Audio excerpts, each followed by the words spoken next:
the reading will go. So I just wanted to share that to try to make it clear. So the reading is going to go,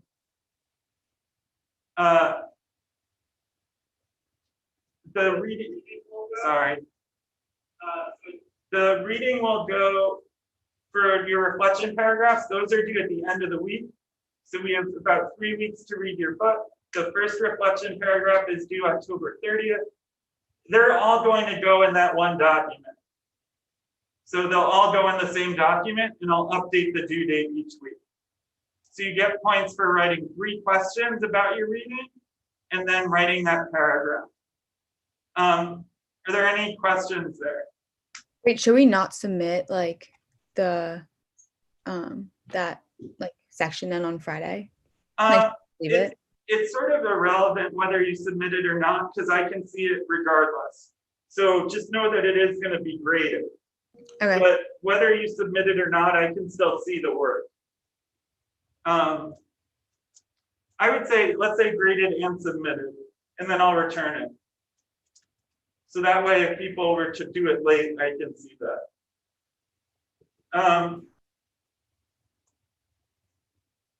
And what I'm going to try for like lessons where I want to give you material, but it's not something you need to turn in. What I'll try to do is like return all of it so that it doesn't come up in your feed as like missing work. We'll see if that does it. I did need some feedback. So today we're going to be looking at Freud just for one more day. And we're going to look at the dream of his that he considers the first one he analyzed. So we're going to read that together in class and then see how he analyzes it as a way for us to think about how we can analyze our dreams.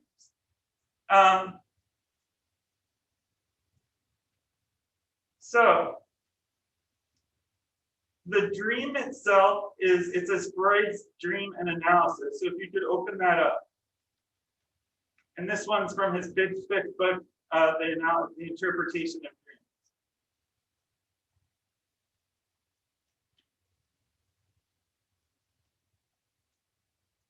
So we're going to draw in a different way today, but then we're going to see how he uses free association to analyze his dream and why that might be a powerful strategy. So it starts with giving background. He gives some background for his dream. And I want to think a little bit about why even before we start reading it, he is treating a family friend. He is being the therapist for a family friend. Why might that be weird for him? If he's being the therapist for a family friend, why might that be awkward? Because maybe he'll know stuff that he shouldn't. So, like, how's he gonna then socialize with the family outside when he's hearing things maybe he wouldn't normally hear? How else might it be awkward if he's the therapist for a family friend?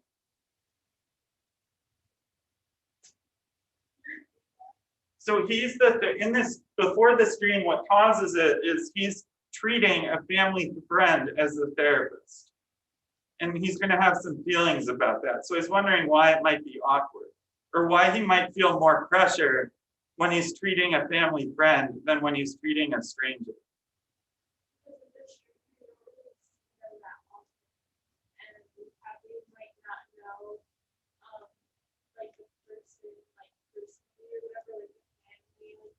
Yeah.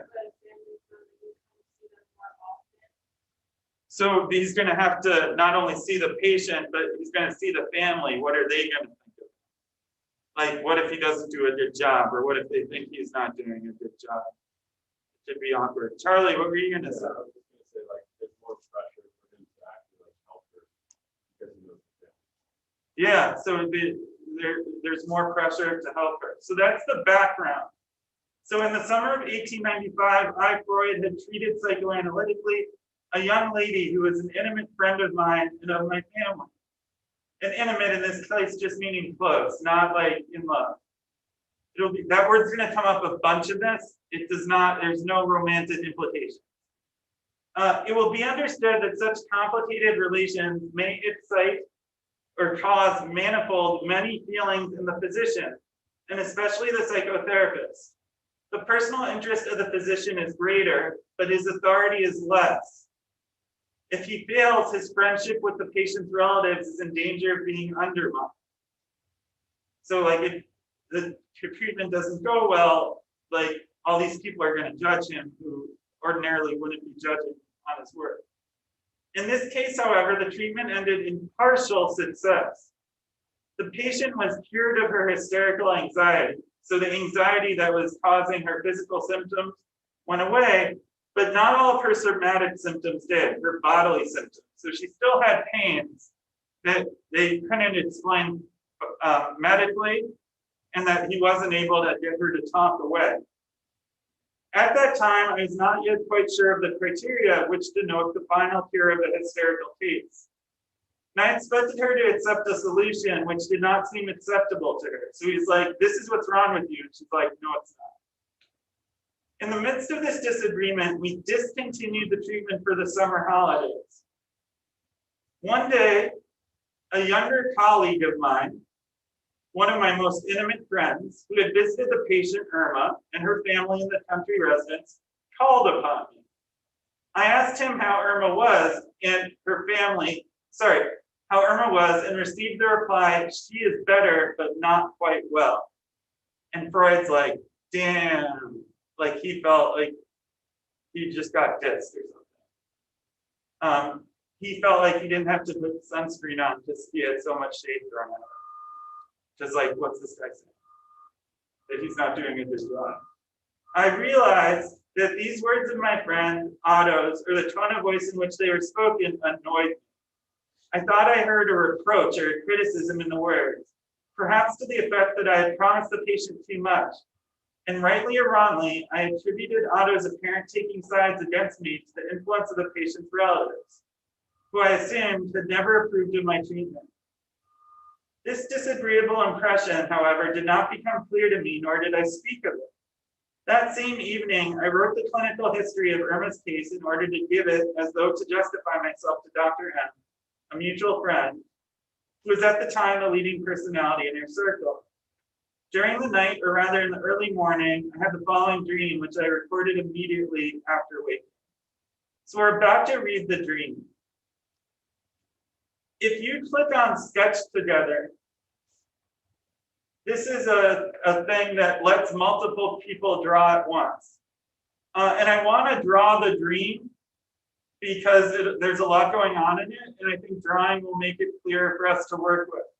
So I need at least five volunteers who'd be willing, either at home or in person, to draw the dream.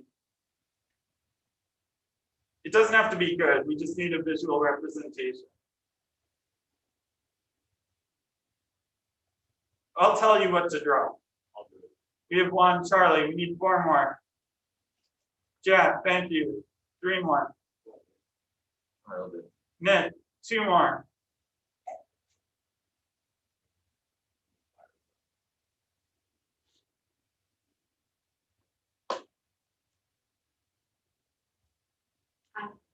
Thanks, Ms. Maresca. And maybe we'll get one more as we go. So I'm going to read the dream and I'm going to tell you what to draw. The dream of July 23rd, 24th, 1895. A great hall, a number of guests whom we are receiving.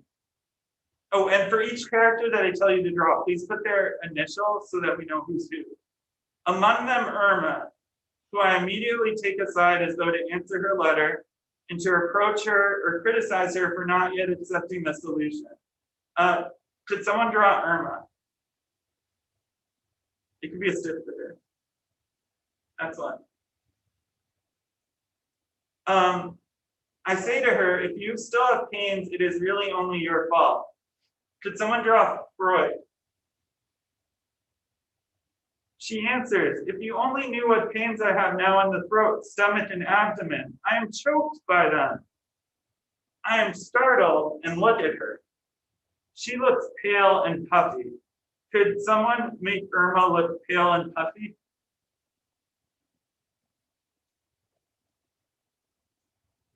How you go puppy? I don't know, make her limbs circles. Her lips. Her limbs. I think that after all, I must be overlooking some organic or physical trouble. I take her to the window and look into her throat.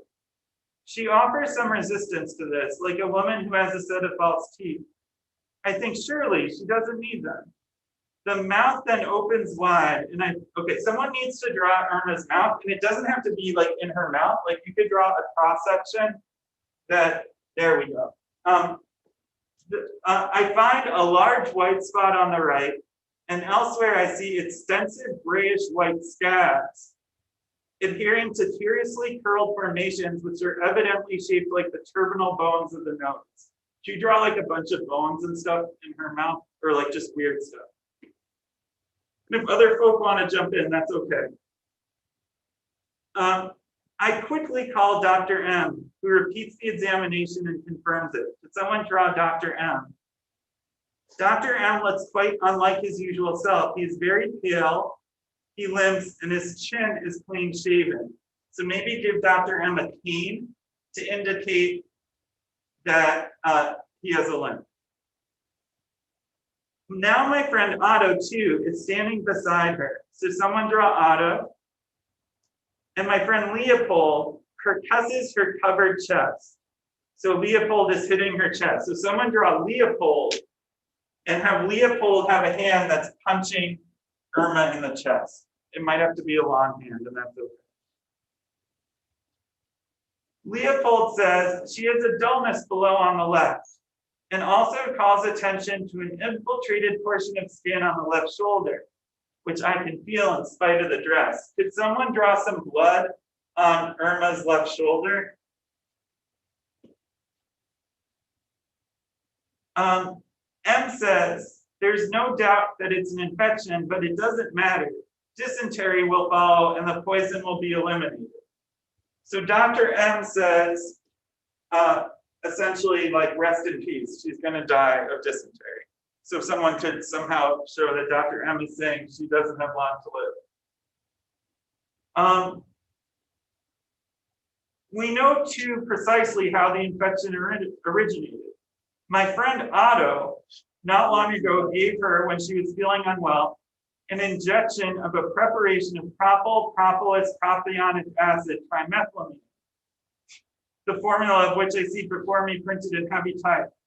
One doesn't give such injections so rashly. Perhaps too the syringe was not clean. And then could Otto have a dirty needle? Because he's the source of the bad injection.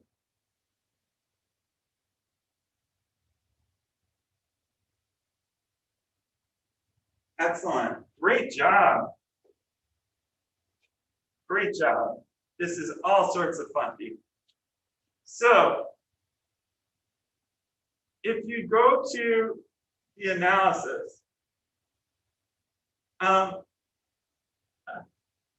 what do you notice about the print of the dream? This isn't a trick question. What do you see? How's it written?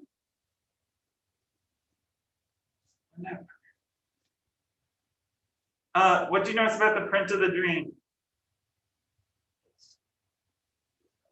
It's in italics, which is ironically one of my mom's middle names. What do you notice about the beginning? This is the analysis. What do you notice about the beginning of each analysis? It's in. Yeah, so each paragraph here, he takes a detail from the dream and he writes what it makes him think of. So what we're gonna do is, I'm gonna break us up into groups and we're going to read, I broke these up, I put the numbers in. So we're gonna read a section and in the part that's labeled, so we're gonna open up the chart. And for the number I gave you, you're going to list the associations. So list what are the things that part of the dream makes him think of, and then write what emotions or conflicts might it bring up for Freud. And it's not going to say that directly in the text, but we're going to infer it. So I'm going to do an example with you, and we're going to break up and do this. So 1, I take her to the window in order to look into her throat. She resists a little like a woman who has false teeth. I think to myself, she does not need them. I had never had occasion to inspect Irma's oral cavity. That's a fancy way of saying I never looked down her throat. The incident in the dream reminds me of an examination made some time before, of a governess who had first produced an impression of youthful beauty, but who upon opening her mouth took certain measures to conceal her denture. So for the detail, one thing it makes him think of is a governess who looked young, but was old.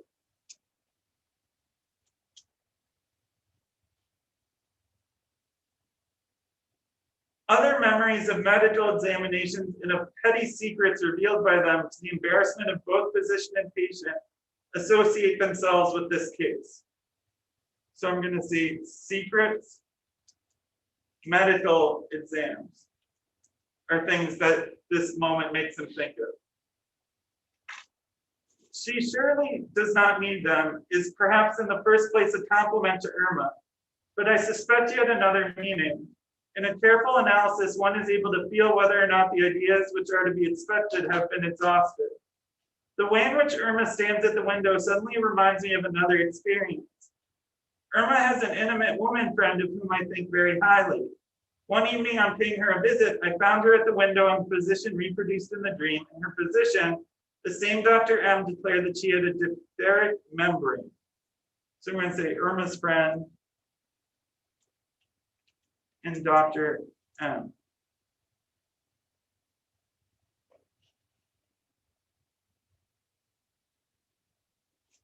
Now it occurs to me that during the past few months, I had every reason to suppose that this lady too is hysterical, meaning that she has physical symptoms caused by emotional suffering. Yes, Irma herself betrayed the fact to me. But what do I know of her condition?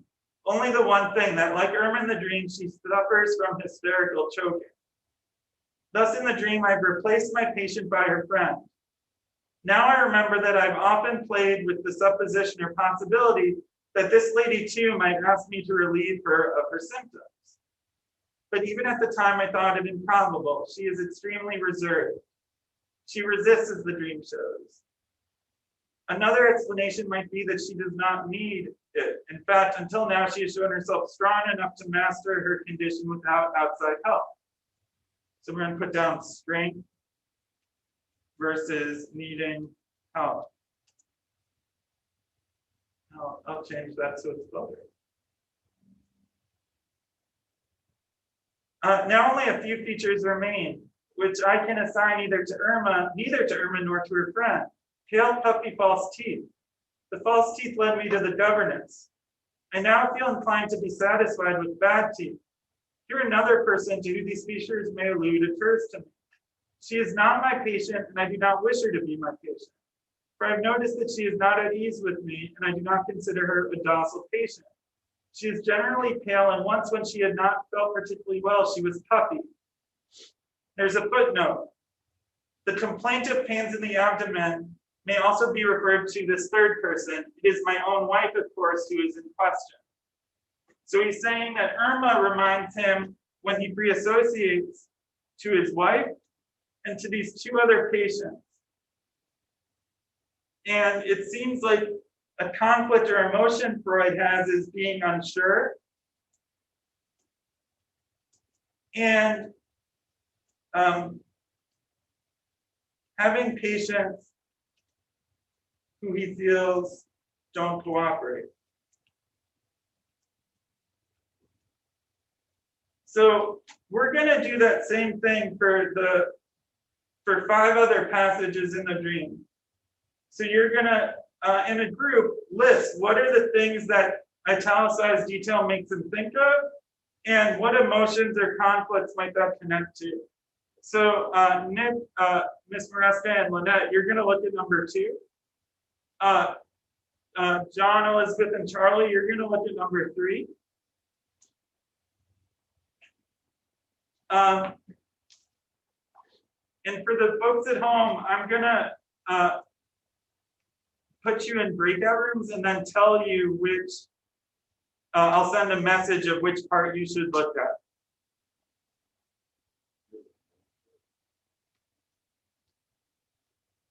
Whatever. Yeah, So is it all the? yes.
So for Lynette, Ms. Preston, and it could also be like he's fearing about making mistakes.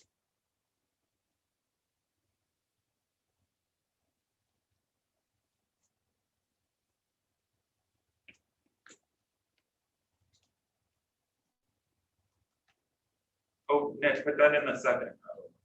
So,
So we're gonna take a moment to read over what the other groups wrote. Take a moment to read over that full chart.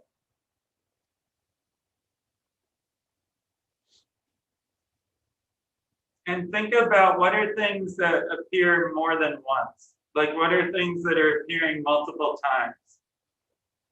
So take a moment to read over the chart.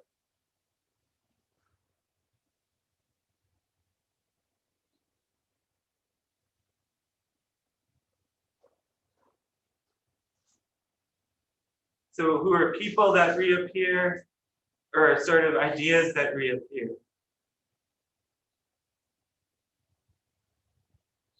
We're not going to write on the Padlet to save time for the moment. What are things that reappear? What are topics or issues that reappear, or that the dream seems to be about, based on looking at the cross? What are issues that come up multiple times, or that might be holding the dream together? What might the dream be about, besides Irma? Or how is the dream about more than Irma? What else is the dream about? Yeah, Charlie. I like about prescribing drugs and giving people medicine. Good. So there's definitely discomfort or concern about prescribing drugs, giving people medicine. Good. What else could the dream be about? What else could the dream be about?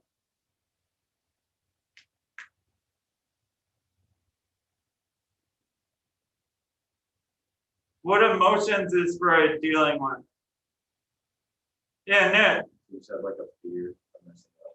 Fear of messing up, both with his patients, but then it seems also with his family. His daughter comes up a few times in the dream. So it's the pre-associating makes him see multiple issues or ways the dream might be meaningful for him.